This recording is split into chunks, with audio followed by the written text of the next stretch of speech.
But let's speak about this whole question of corruption a little bit more. And there are people who have accused you of double speak, in the sense that there are a lot of corruption allegations touching, for example, on 8 of the court governors in Kenya, whether it is the governor of Nairobi, the governor of Machakos, the governor of Marsabit, Turkana, Migori. All these people have been named in one scandal or another, whether proven or not. But your standard, which we saw during the Anwar Guru saga and lately with Henry Rotich, was that when you're mentioned, you need to step aside and let investigations happen. We haven't had you come out as vociferously as you did during that.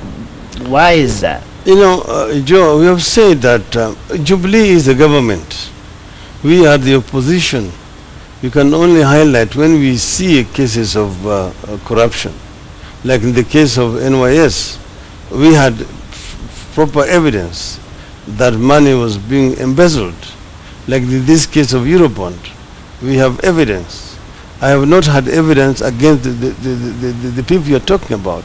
That has not been brought to our attention. But so at we have that said time, that the government has the responsibility, they are the machinery to investigate and to prosecute. At the moment, Mr. Odinga, there are 2 levels of government. Now, those governors are government wherever they are dealing with public funds. Surely it should concern you, even if you're not going to arrest someone and take them to court, that someone associated with your party has been mentioned in something. Wouldn't there be a place where the leader of the party says, why don't you step aside until this thing is sorted out, even if it's just for the reputation of the party? You see, what has happened here is that there are some allegations which have been made against the governors. The Auditor General has audited and actually cleared them, a number of those cases. But some of them have been summoned and have gone before the Senate committee, as is required by law, and have been able to satisfy the Senate committees. So if after that, what reason do I have to continue pursuing them? So what is the standard that we should use in this country, according to you? If today someone wakes up and says, I stole this amount of money, is that the point at which I should step aside? Or is it after I've gone through some body, whether it is a court or whatever other body, that then clears me? What is the standard? Because that is not the standard that we have seen you and perhaps some of your party members apply. No, you know, if, for example, there is sufficient evidence and there's an allegation against you, then the authority ought to ask you to step aside. But you saw, for example, last year, the president went and tabled the so-called list of shame, 145 senior government officials, and they were actually compelled to step aside. And then they did step aside. After nearly 9 months, nothing has been produced against them. So some of them, like ministers, have since been relieved of their duties, but only one minister is in court facing corruption-related charges. The others have not been charged with any case of corruption. I think that itself is unfair.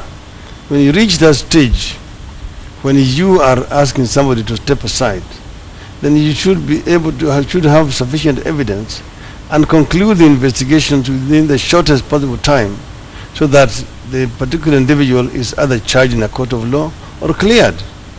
That I think is how it's done in proper civilized societies. So what should happen to your co-principal, for example, Moses Wetangula, who has been mentioned, even if there hasn't been any evidence provided yet, at least what that we've seen, he said he's going to sue somebody, but there is a question that has been raised about his integrity.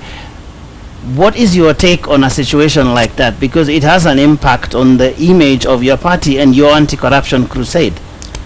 Honorable Wetangula's name was mentioned by some individual in London, saying that the BAT bought an air ticket for his wife.